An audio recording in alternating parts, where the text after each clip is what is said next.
Take a look at this chart. On the left side, 1920s and 30s, union membership is low, and the share of national income going to the top 10% is astronomical. The Roaring Twenties, robber barons, the Gilded Age, great wealth at the very top, and everyone else fighting for scraps. Then, after the Great Depression, something happens. The New Deal, the Wagner Act, the rise of industrial unions. And as union membership climbs from single digits to nearly 1 in 3 American workers, the share of income going to the top 10% plummets. It falls and falls and falls. The post-war decades, the golden age of the American middle class, a time when a factory worker could buy a house, raise a family, send kids to college, take a vacation, and retire with dignity. Not because CEOs suddenly got generous, because workers had power. Collective power. The power to say no. The power to strike. The power to bargain for a share of the value they were creating with their own hands. Then, around the late 1970s, the line reverses. Union membership starts to slide. And as it slides, the share of income going to the top 10% climbs steadily, relentlessly. By the year 2000, that line is almost back to where it started in the 1920s. Massive wealth at the top, crushing stagnation for everyone else. And the two lines are mirror images of each other because they are not separate phenomena. They're the same thing. They're cause and effect. When workers lose the power to bargain collectively, the value of their labor just flows upward. It's not because they work less hard. It's not because they're less skilled. It's because the structure of power has been flipped on its head, and there is no union in the room to say, no, that's not fair. This chart is from the Economic Policy Institute. The data is not controversial. It's just history. And it tells you everything you need to know about why the middle class is shrinking, why wages have been flat for 40 years, why productivity and pay have divorced from each other, and why a generation of young people has given up on the idea that hard work leads to a decent life. Unions built the American middle class. It's not nostalgia. It's not ideology. It's arithmetic. The 40-hour work week, overtime pay, weekends, workplace safety rules, health insurance, pensions, paid leave, child labor laws. Every single one of those things was not a gift from corporate America. It was fought for, struck for, bled for, and sometimes died for by union workers who understood that freedom of association, the First Amendment right to join together and speak with one voice, means nothing if you cannot use it to bargain for a fair share of what you produce. Now, what have we done in return? We've spent 40 years systematically dismantling that power. Right-to-work laws that are really right-to-free ride laws. The evisceration of the National Labor Relations Board.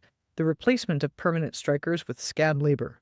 The rise of the gig economy, where workers are classified as independent contractors precisely so they cannot organize and can be denied benefits.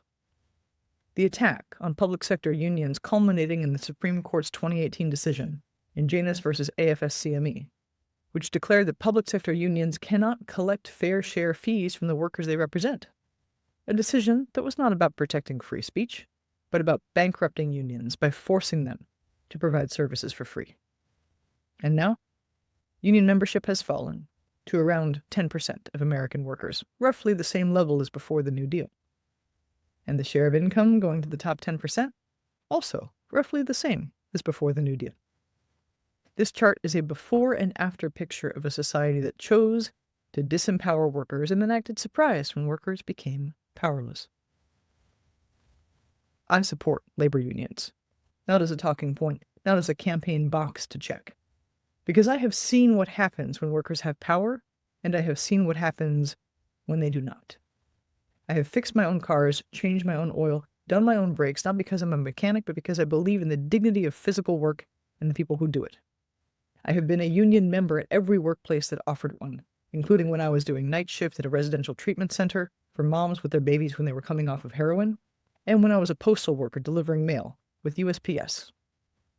I watched family members spend 30 years at a job and retire with nothing.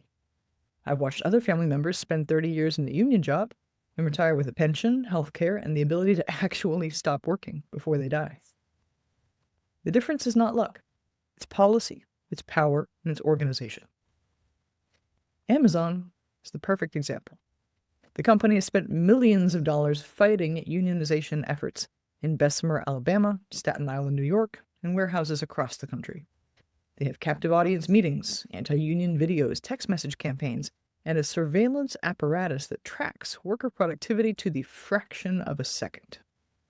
They fired Chris Smalls for organizing, and then got caught and had to reinstate him, and lost the union election anyway, because workers figured out that the only way to get a fair share from a company worth nearly $2 trillion is to refuse to ask politely and instead demand collectively.